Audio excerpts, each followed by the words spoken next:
Are you really sick? You may be treating a disease you don't actually have. A doctor tells us how that could be.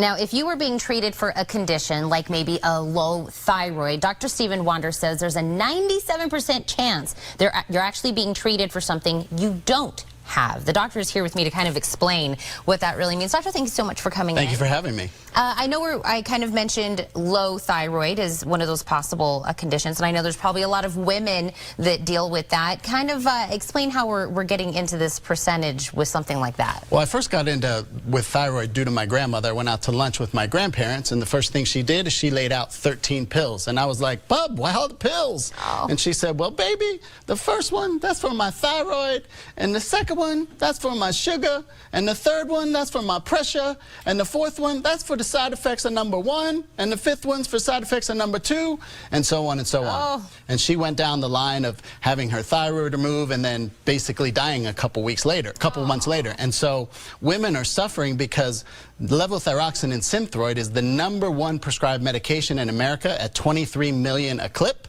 and it's prescribed for low thyroid issues, and all the research says that most women diagnosed with low thyroid issues don't have a low thyroid issue. They have immune disease, which is actually attacking their thyroid. Ah, interesting. So I love that we're kind of shining some light on this. So when people are taking the 13 pills or whatever the case may be, and they're still seeing these symptoms get worse, why is that? Well, they're being treated for low thyroid issue, and if they're not tested properly, most women who are diagnosed with low thyroid are only tested for TSH, or some tested for maybe T3 and T4, and that is not even close to a full thyroid panel. And so they get tested for TSH, and then the natural standard of care right now is just to treat that with that levothyroxine or Synthroid. And if that's not the issue, how in the world are they going to get better if they have the wrong diagnosis? That makes complete sense to me. So let's talk about some of the symptoms that somebody could be experiencing. Yeah, so the inability to lose weight despite good diet and exercise, so that's why I have a pound of fat here.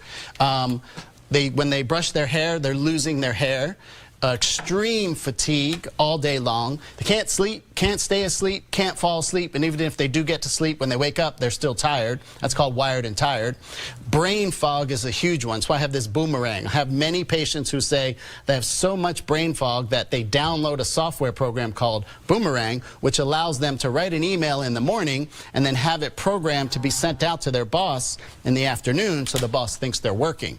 Moodiness, tired, they're on Red Bull. So anyone who's having these symptoms and or has actually been diagnosed with a low thyroid condition really needs to get properly tested to see if they actually have an autoimmune disease which is attacking the thyroid. So what is it, is there maybe a different approach to this versus what we've been doing this whole time? Well, you need to find out customized information on you specifically as the patient as to why you're having these symptoms. For sure, you're not having these symptoms because you have not enough levothyroxine or Synthroid in your body. You need to do specialized testing. There's stool testing, there's saliva testing, there's food intolerance testing, there's genetic testing. And what women need to do is get this testing done, find a doctor who will do this, so you can have a customized program built from the ground up individually for you based on that. Because right now, for that autoimmune disease that attacks the thyroid, there is no drug.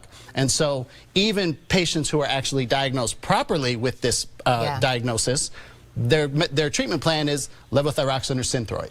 Well, I think that, one, listing off all of those symptoms and then letting the patient know that you have a voice if you want more testing or you want to see what's really going on. Because like we were talking about, those medications aren't really doing anything. And what are some of the side effects that come along with being misdiagnosed, really? Well, you know, as time goes by, when you have this autoimmune disease, which is basically eating your thyroid day by day, week by week, month by month, it's going to get worse. One of the worst complications from having that is actually a higher incidence for thyroid cancer, or women will get a goiter and then they'll get part or entire thyroid removed. And so then that becomes a whole nother issue. And so the main thing that needs to be stressed is you need to have the proper diagnosis. If you don't have the proper diagnosis, how are you going to have the right treatment plan? It's impossible. Well, I'm going to tell them how they can get their hand on your book, which of course is going to help them through this a lot. And of course, we've given them a lot of education today. Doctor, thank you so much for coming in and talking about this. Thank you for having me. Such an important subject. To learn more about Dr. Wander and his book, It's Not You, It's Your Thyroid, please log on to drwander.com or call 301-770-5395.